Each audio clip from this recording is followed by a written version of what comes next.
Hello, everyone. I'm talking about workbooks and how to work with workbooks. As you can see, workbooks are actually slides. Why do we call them workbooks? Because you can work with them, work on something.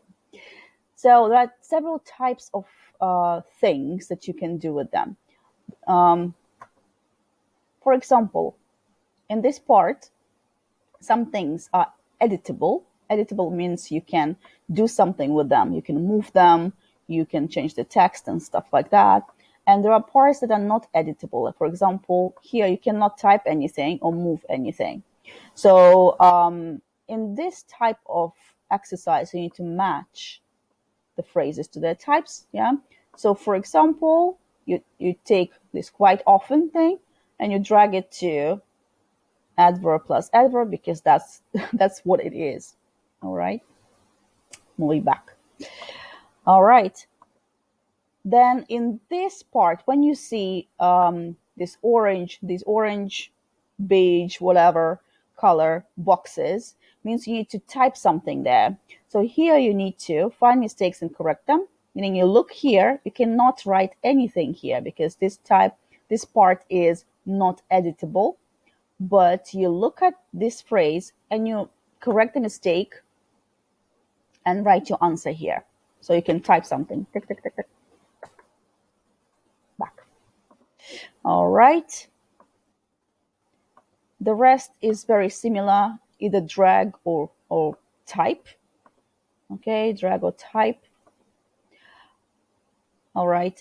In this, like in this workbook, there is a slide where you cannot edit anything. Yeah, it's just for your information, just to remind you the differences between, for example, for instance, like and such as. Then here it says find and correct mistakes. You can see the same similar orange boxes means you need to type something there.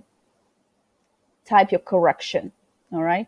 And these red shapes means you just place them wherever you think there is a mistake. So I think, for example, here is the mistake. Okay. And here I type the correct answer then. So you just drag it. Here you drag stuff. And here you type. Okay. And in some of them, in some workbooks, there are answer keys. It's called self-check for you to check yourself, of course, if you're correct or not. So you first do this exercise and then you look here for the answer key and you compare the answers. In case you don't understand why here such as not for example, or why here there is a comma, you can ask your teacher and discuss it in class.